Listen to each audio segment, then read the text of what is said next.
दिल्ली की मुख्यमंत्री रेखा गुप्ता ने अपने कैबिनेट मंत्रियों के साथ मिलकर आज दिल्ली में भाजपा के 1 साल पूरे होने पर 1 साल का रिपोर्ट कार्ड जारी किया।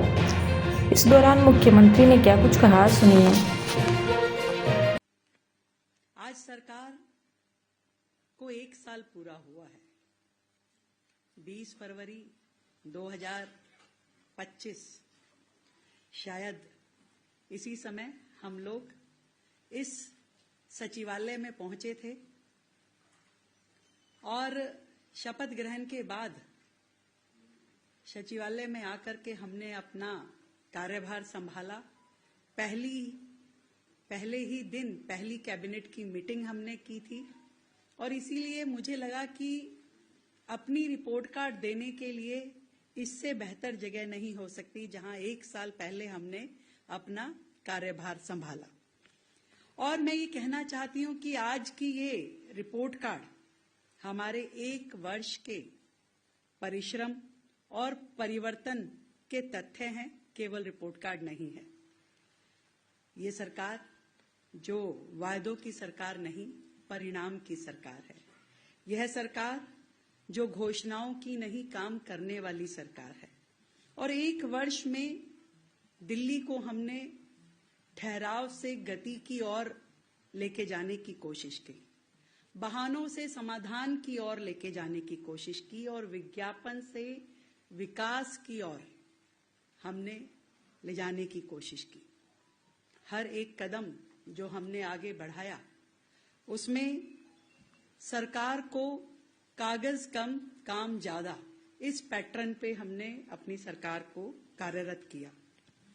आज वह वाक्य जमीन पे खड़ा हुआ दिखाई देता है जब मैं कह सकती हूं कि आज दिल्ली में जो सरकार है वो पोस्टर्स की राजनीति नहीं करती, ट्वीट की राजनीति नहीं करती। हमने दिल्ली के वर्क कल्चर को बदला है। हमने जो पहले की सरकारें शोर मचाती थी, हम समाधान देते हैं।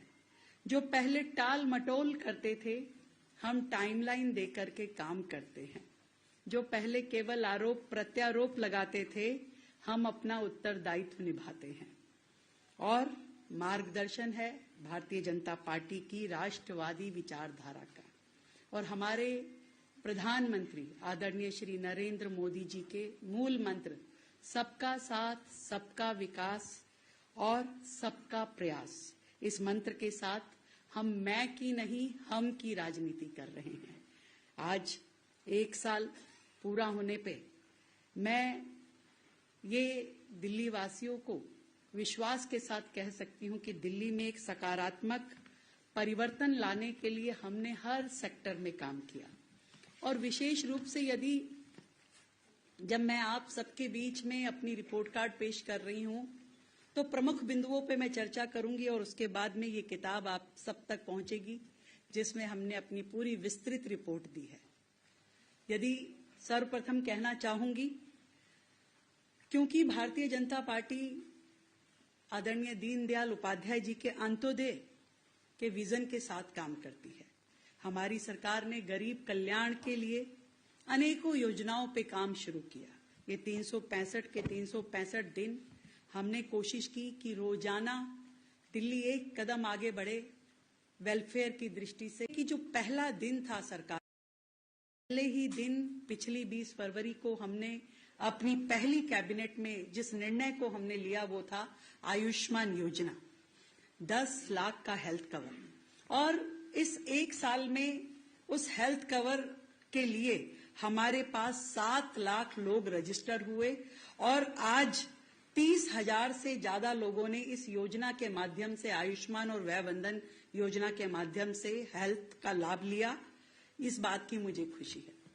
और जो गरीब कल्याण का दूसरा मूल मंत्र है, सबसे बड़ी जरूरत जो किसी व्यक्ति की होती है वो भूख होती है। हमने इस बात पे काम किया कि दिल्ली जो देश की राजधानी है, यहां कोई भूखा ना सोए। अटल कैंटीन उसी विजन के साथ शुरू की गई। मुझे खुशी है कि आज दिल्ली में 70 अटल कैंटीन काम कर रही हैं, जिसमें मात्र 5 रुपए में गरीब को, श्रमिक को, मजदूर को बहुत ही सम्मानजनक तरीके के साथ में भरपेट भोजन मिलता है। 70 कैंटीन यानी 70,000 लोग रोजाना हमारी इन अटल कैंटीन्स के माध्यम से भोजन ग्रहण कर पा रहे हैं। और गरीब कल्याण की बात और झुग्गी बस्तियों में जो परिवार दिल्ली में रह रहे हैं उसकी बात ना करूं, ऐसा नहीं हो सकता। हमारे संकल्प पत्र से लेकर के हर काम में आपको दिखाई देगा जो प्रतिबद्धता हमारी दिल्ली के झुग्गी वासियों के लिए थी, उसको हमने अपने हर काम के साथ जोड़ा। 700 करोड़ रुपए का फंड हमने अपने बजट, जो कि 1 लाख करोड़ का बजट सरकार ने पेश किया, तो हर सेक्टर को जब बजट डिस्ट्रीब्यूशन हो रहा था तो झुग्गी एरिया के लिए, झुग्गी बस्तियों में विकास कार्यों के लिए हमने 700 करोड़ रुपए का बजट दिया, ताकि झुग्गी में भी नाली, खड़ंजा, शौचालय, बच्चों के लिए पार्क इत्यादि ये सारी सुविधाएं, अनेकों झुग्गियों में अब से पहले बहनों के लिए स्नान घर नहीं थे, शौचालयों की बड़ी बुरी व्यवस्था थी, पर 700 करोड़ रुपए के बजट के माध्यम से इन सभी झुग्गी बस्तियों में काम शुरू हुआ ताकि झुग्गी के लोग भी सम्मानजनक तरीके से रहें।